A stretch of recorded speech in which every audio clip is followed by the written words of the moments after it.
earning 80 billion annually. The Strait of Hormuz will really charge a toll. Since the war began, Iran's deadliest move is this toll bill. It not only blocks the U.S. military's retreat from the Middle East, striking at the heart of petrodollars, but also forces Trump into a no-win situation, a no-win, unsolvable dilemma. On March 30, 42 members of Iran's National Security Committee unanimously passed the Strait toll bill. The draft follows legal procedures and can take effect in as little as 7 working days. The core clauses of the bill are direct and to the point. Each one precisely targets America's weak spot. First, all vessels crossing the Strait of Hormuz must apply for transit permits from Iran in advance. Entry without permission is strictly prohibited. Second, legally transiting vessels must pay a toll, using the rial as the legal settlement currency. No U.S. dollars, euros, or other currencies accepted. Third, all military and commercial vessels from the U.S., Israel, and countries participating in sanctions against Iran are completely banned from passage, with no exceptions. Here, let me give everyone a core piece of knowledge that 90% of people don't know. The basis for understanding this bill directly. According to the International Energy Agency's latest report for 2026, the Strait of Hormuz handles 30% of global seaborne crude oil trade and 20% of LNG trade. Daily crude oil transit volume is 17 million barrels. It's the main artery of global energy transport, and the strait is only 39 kilometers at its narrowest. Iran's territorial waters. The core area of the shipping lane is mostly within Iran's territorial waters. Additionally, it made explicit reservations regarding the terms of transit passage through international straits. This is the legal basis for its confidence. It's not a rash, impulsive move. Many people will ask, how can Iran, sanctioned by the U.S. for 47 years, dare to challenge the world's #1 military power? The answer is simple.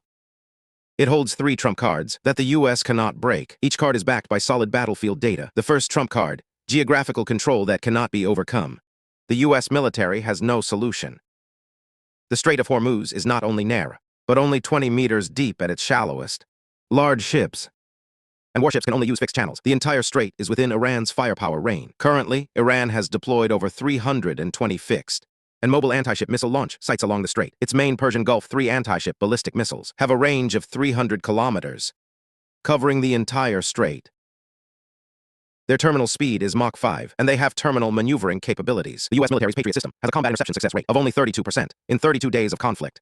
Iran has proven with saturation attacks that even if it can't withstand U.S. homeland airstrikes, it can double global oil prices overnight. This is a hard power that no advanced weapon can destroy. The second trump card, military counter-capability that cannot be withstood. The U.S. military cannot afford this. Let me first provide a set of precise troop numbers released by the U.S. Department of Defense. As of March 28, 2026, the total U.S. military deployment in the Middle East is 51,200 personnel, of which only 12,700 are Army and Marine maneuver forces, capable of direct ground assault. The remaining nearly 40,000 are base logistics, air defense, naval support, intelligence support personnel, unable to carry out landing operations. On the Iranian side, the Revolutionary Guard and regular forces total over 600,000 active personnel, with over 3 million militia reservists ready to fight on home soil. Even more critically, since the conflict began, Iran has used saturation attacks to disable U.S. military's forward operating capabilities, firing 217 ballistic missiles and 432 suicide drones at U.S. bases in the Middle East. According to U.S. Central Command reports, only 79 missiles were intercepted, a combat interception rate of only 36.4%. Out of 17 U.S. bases, 8 have lost core landing and operational capabilities. Even the U.S. military's vaunted Nimitz-class carrier strike groups have retreated to the Sea of Oman to evade Iranian anti-ship missile attacks, completely outranged Iranian missiles, completely losing their forward deterrence capability against the Strait of Hormuz. To put it bluntly, the U.S. military can now only strike Iranian territory from hundreds of kilometers away. It cannot even touch Iran. It's completely unable to touch the Iranian mainland. It can't touch Iran at all. It's completely unable to touch the core waterway of the Strait of Hormuz, let alone breaking Iran's blockade. Third trump card, the economic foundation, already decoupled from the dollar. The U.S. can't block it. U.S. sanctions for 47 years have not crushed Iran.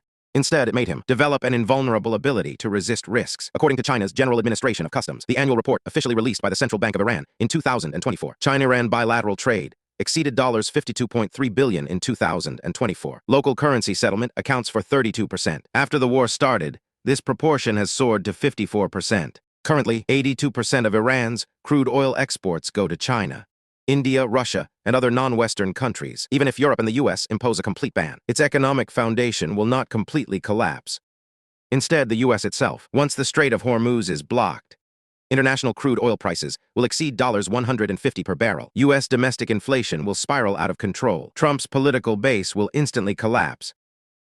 When Trump launched this airstrike, his calculations were grand: beheading Iran's supreme leader in 72 hours, deter the Iranian regime with a lightning war, force unconditional surrender, reinforce his image as a strongman president, pave the way for the November midterm elections. But Iran's bill completely shattered all his calculations, trapping him in a completely unsolvable loop, with no dignified way out. Moving forward is a bottomless pit, certain defeat if Trump doesn't accept this bill. To forcibly break Iran's blockade, the only way is to launch a full-scale ground war. Send troops to land in Iran, destroy Iran's presence in the strait, all military facilities along the coast, completely control the Strait of Hormuz. But the reality is, the US military's frontline mobile force of only 12,000, facing hundreds of thousands of Iranian regular troops, and a national defense system where everyone is a soldier. Once landed, it will fall into a security war 10 times more brutal than the Afghan war, a security war 10 times more tragic. The US think tank Rand Corporation has already made projections. If the US military wants to completely control the Strait of Hormuz, it needs to send at least another 150,000 troops to the Middle East. War expenses of no less than $30 billion per month. And the midterm elections are only 7 months away. If the war gets bogged down, US casualties continue to increase. Domestic anti-war sentiment will erupt. According to Fox News' latest poll in March 2026, Trump's approval rating has fallen from 48% at the beginning of the war to the current 41%. The Republican Party's support in 6 key swing states has declined by an average of 5.2 percentage points. If it continues, the Republican Party's slim majority in the House and Senate be completely wiped out. Trump's political career will be halved. Retreating would mean the collapse of his persona. If Trump accepts this bill, it's like publicly admitting to the world that his beheading operation has completely failed. The US can't even protect its own ships' passage through the Strait of Hormuz. If Iran says no passage, then no passage.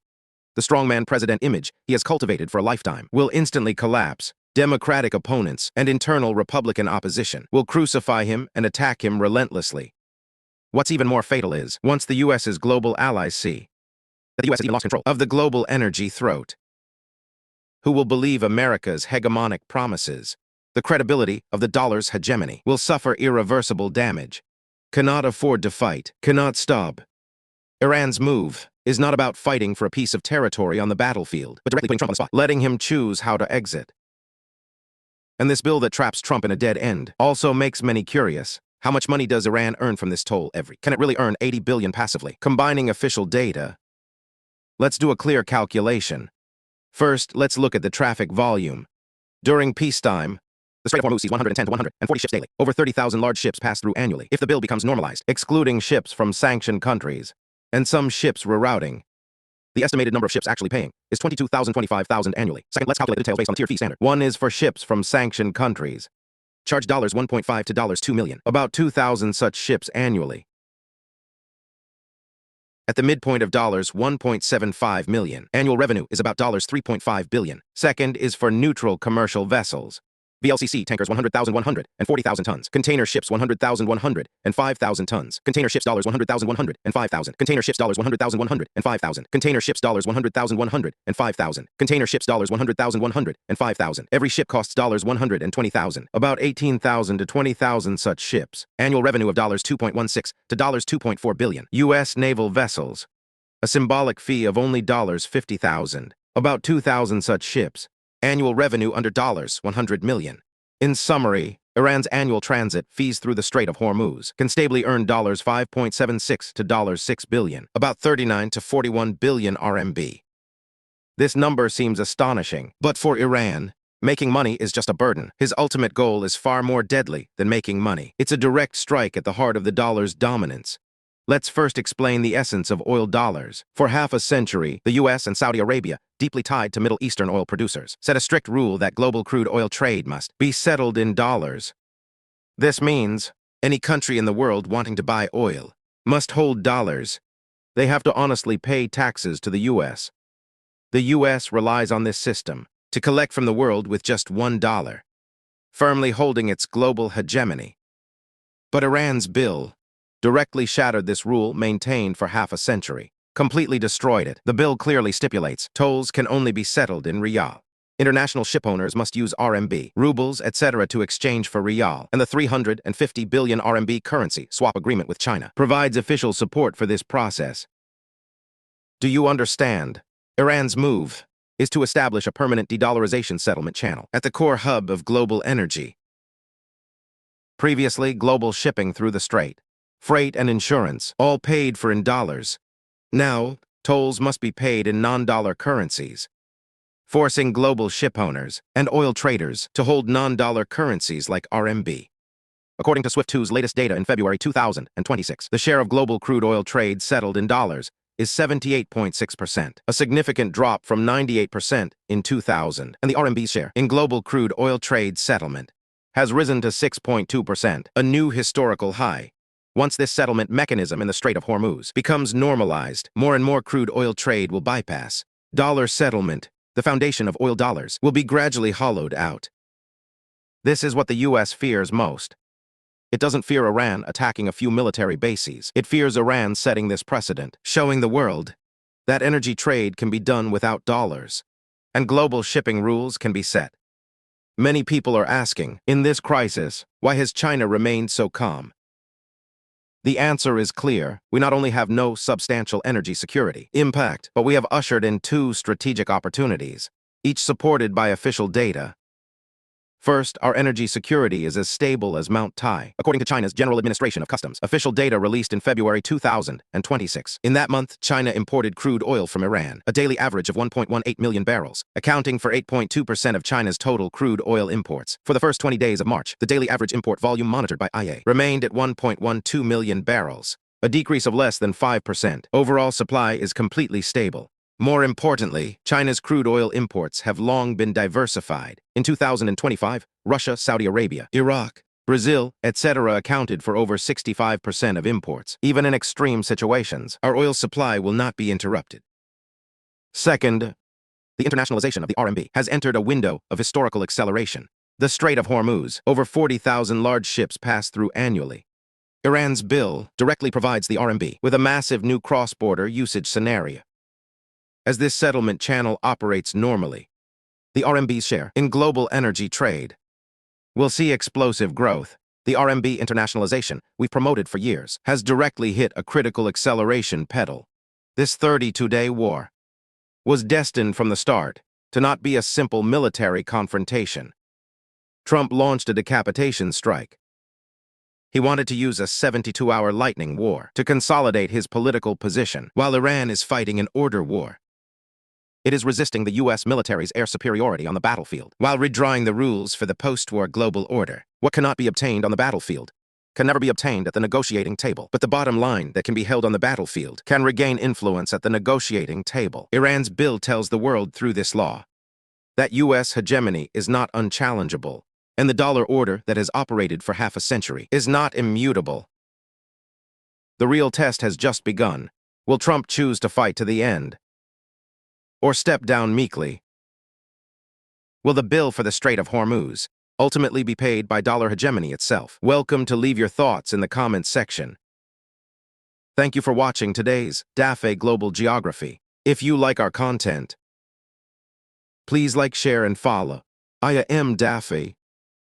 See you in the next video.